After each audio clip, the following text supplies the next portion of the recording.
جی استاذ، میں نے صرف اتنا سا مینشن کرنا تھا کہ جزاک اللہ خیر آپ لوگوں کی کلاسز کا،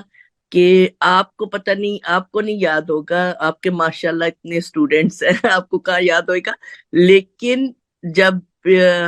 کووڈ کے دوران میری کیمو تھراپی ہو رہی تھی اور میری کلاس ہاسپٹل میں تھی،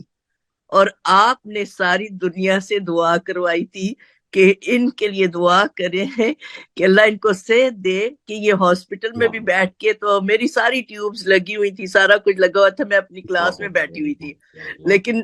مجھے اتنا اچھا لگ رہا تھا کہ at least I mean a good محفل،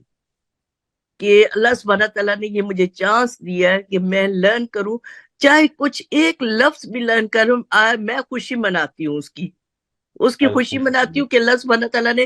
اتنا وقت دیا ہے، ابھی بھی سٹیج 4 ہے، وہ سٹیج 4 سے اتر نہیں سکتا، لیکن اللہ سبحانہ تعالیٰ نے اتنی صحت والی زندگی دی ہے، اور اللہ سبحانہ جب یہ آپ قرآن کے ساتھ جڑ جاتے ہیں نا، اور اللہ سبحانہ تعالیٰ سے دعائیں کرتے ہیں اور دعائیں کرواتے بھی ہیں، اگر آپ چھپا دیں تو چھپا بھی سکتے ہیں، لوگ چھپا دیتے ہیں، میں نے نہیں چھپایا، میں نے سب اپنے استادوں کو خود ٹیلی فون کر کے بتایا مجھے کینسر ہے،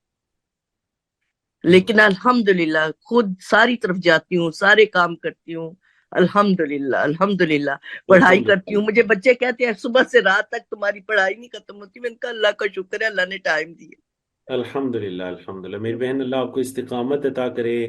توفیق عطا کرے، اور بہت ہی یہ موٹیویشنل ہے اس میں میرے لیے، میری پوری ٹیم کے لیے انشاءاللہ۔ اللہ آپ کو اجر عظیم عطا کرے، صحت و عافیت والی لمبی عمر عطا کرے۔ اور آج کی حدیث آپ کے بارے میں ہی تھی کہ اللہ رب العزت نے آپ کو الحمدللہ بیماری کے ایام میں، اور اتنی مطلب اس کے باوجود اللہ نے آپ کو توفیق عطا کر دی خیر کے کام کی، خیر کے ساتھ جڑنے کی۔ ماشاءاللہ 2 3 مرتبہ آج آپ کال پر آئیں، آپ نے سبق سنایا، ماشاءاللہ اللہ آپ کو توفیق عطا کرے۔ الحمدللہ الحمدللہ اس سے ہماری ہمتیں بڑی بلند ہوتی ہیں۔ تو اللہ رب العزت آپ کو شفائے کاملہ عاجلہ عطا کرے۔